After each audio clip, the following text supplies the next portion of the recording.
Well, I quit trapping hogs. Done with it. Just completely done with hogs. Or anything that has to do with using an ATV, Polaris UTV. But the truth of the matter is, the reason why I haven't been trapping hogs or anything is I've been trying to catch up on repairs and life and family and work. But let me show you what I got going on here. Not Molly. Hey Molly. But as you can see, the entire front end of this Polaris is tore down. Wife comes in one day and says, "Hate to be bearer of bad news. The Polaris is broke." Okay. Let's talk about that. She starts off by saying there's a grinding noise, a click noise, click, grinding, stuff of that nature. I'm like, okay. So I'm thinking it's a stick, something like that. Go out there and take a look. And it's more than just a stick. Something totally different. Something that puts everything down. Well, it's the front axle. Completely just broke. Well, okay. Instead of doing one, boots on this one's bad. Let's go ahead and pull both of them.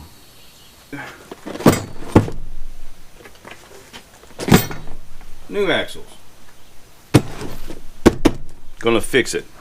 Not a problem. $200 a piece, heavy duty. These are outlawed by High Lifter. I don't know anything about axles. Just got axles. So after I get done pulling the axles, putting in the new axles, about 9 o'clock at night, had to work the next day. I couldn't test drive it. I said, "Baby, test drive it. Text me if you die. I'll know I didn't fix it." Come in from work, says there's a thump, thump, thump underneath there. It's not fixed. Okay, I did something wrong. I'm gonna check it.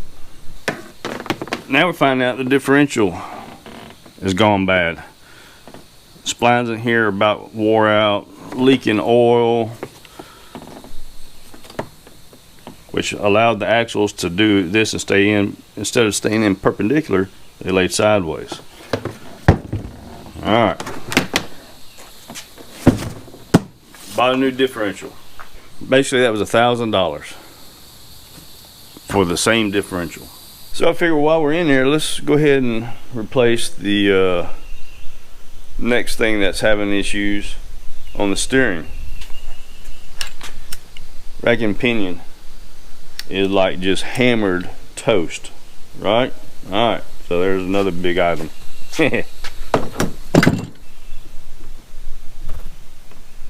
New rack and pinion, and I don't remember exactly how much we paid for that. I want to say maybe $199, $299, something like that. I would have to look again.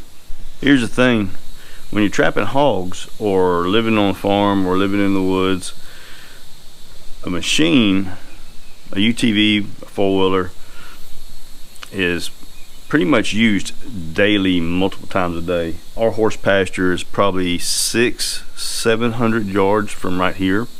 Bad weather, you either gotta drive or walk. Right now the girls are walking, and we're walking to feed animals and take care of them.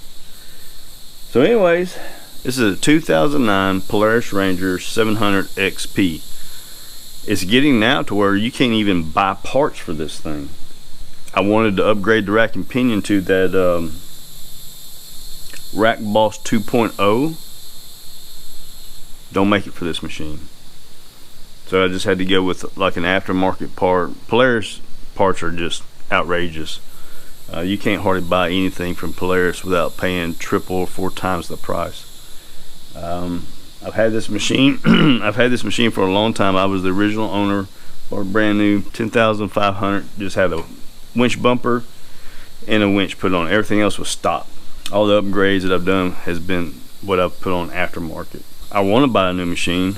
They're just too expensive. To to replace this machine with like just a 1000 series. Obviously I can't go with a 550. It just won't have the power. I'll tear it up too fast pulling hog traps and doing everything we do around here, hauling wood, stuff of that nature. So I would need like a 1000. That's, you know, almost double the price of what this machine was. Get it. This is a, you know, a really old machine, but it runs and it does everything it needs to do. You know, the Can-Ams look pretty attractive. They're also pretty expensive. Well, you know, that new brand CF Moto, they're about the only price range that I probably could go with. But again, $12,000–$13,000, and I don't know when it comes to service if they've been here long enough to have enough parts out there or aftermarket parts. So anyways, spend the money, fix this. That's what I'm gonna do. Molly's down here sleeping.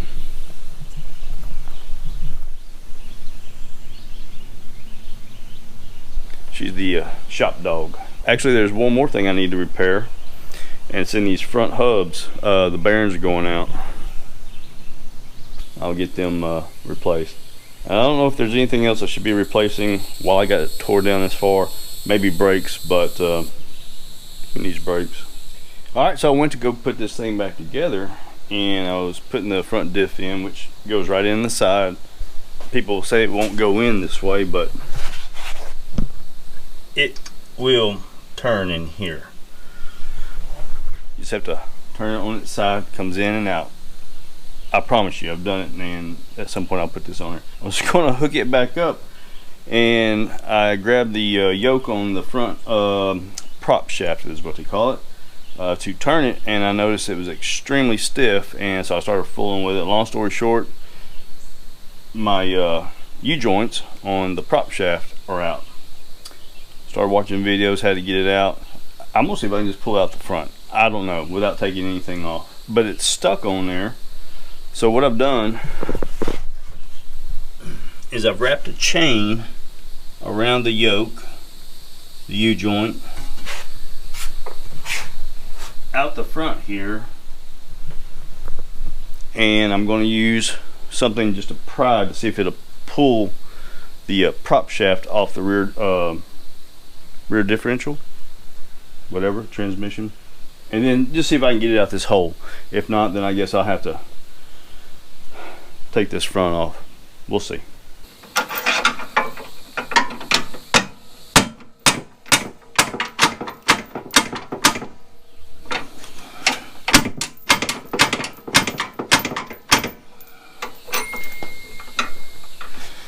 I think it's stuck on there pretty good.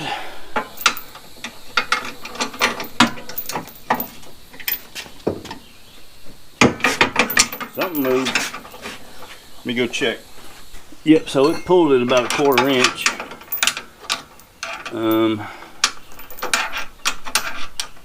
Just using this as a pry. I know it's not what you're supposed to do, but it's what I got.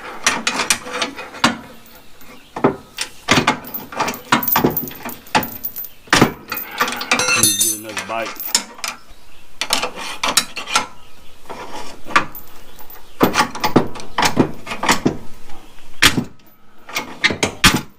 Need something.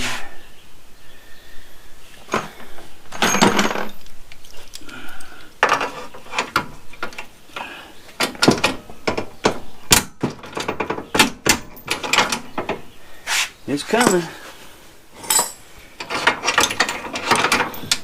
This is all pure 100% redneck, guys. There we go. Now it's on. Alright. Now I'm not saying it's going to come out that hole. First thing I need to do is get this off.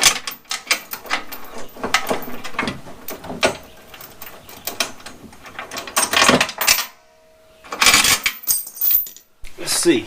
Will it fit through that hole? Not in that one. Alright guys, y'all see what I'm doing? Let's get these hoses Get in the way.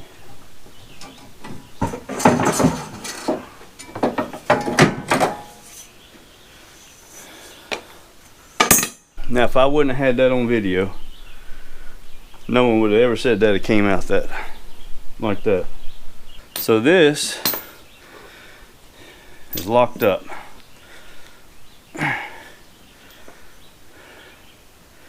This one is in pretty bad shape too. I can't get it moved but just that way. And alright, so I got that out. I'm pretty sure that's why my front diff went out. Just inexperienced, well, inexperienced as in working on these and doing maintenance all the time. That universal joint, which I did not know would do that, locked up and just ruined that front end. Looks like I seen a little bit of a leak back there on the back. I think it just started, so I don't know how to, I don't even know what you need to do to fix that. Let me get this part fixed first.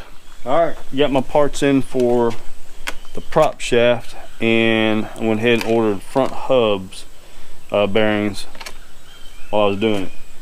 So now I've got everything, new front axles, prop shaft, universal joints, front wheel bearings, racket and pinion, and a universal, oh, I lost my mind here, what is this thing? That thing, right there, makes it go full drive. I'm just mind blank, we got other things going on here. We just sold a horse and we got to change the oil in this red truck. Wife's been building cabinets, so she had to shut down to do that. There's some raw materials and I don't know where these clouds are coming from. So anyways, truck is cooling down, and I went ahead and did one of these off camera, which there's some really good videos out there how to do this if you don't have a presses or hydraulic presses or anything like that. I was able to get them off just with a hammer and sockets, screwdriver, channel locks. It really didn't take that long. I was just trying to be careful that I didn't hit anything I wasn't supposed to. I'm gonna get these ends cleaned up, put them back in, and then switch to the other side. Alright, so I've got this all put back together. This kit comes with everything you need. Again, this is a 2009 Polaris 700 XP Ranger. This is the universal joint for the prop shaft.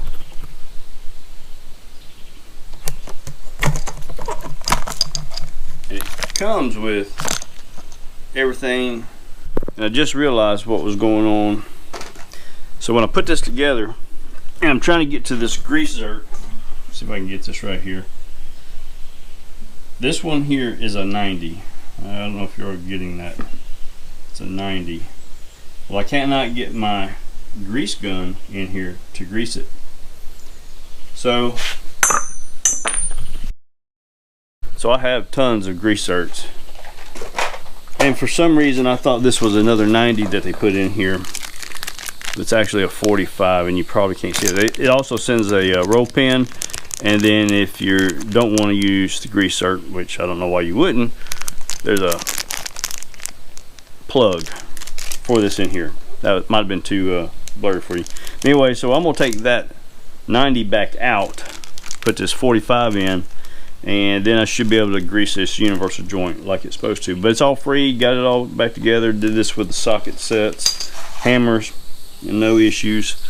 So, you know, don't have a press, don't have those U-joint press, ball joint press, whatever they're called.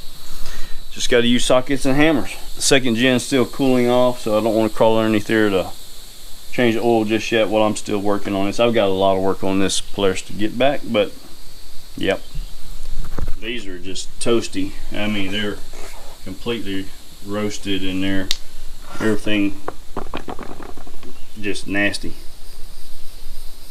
you know. That was a closed system, you couldn't grease that, and that's from the factory. So this is a 2009. Getting up there in age, lasted that long, but I also think that's why differential.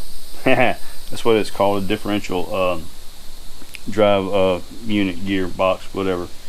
Anyways, I think that's why my seals went out, is because this wasn't rotating smoothly and easily, and it just put a lot of vibration in there. Anyways, it's old. Truck cooled off, so I went ahead and took a time out, change oil, because my daughter's gonna need it. Get back on the Polaris here in a little bit.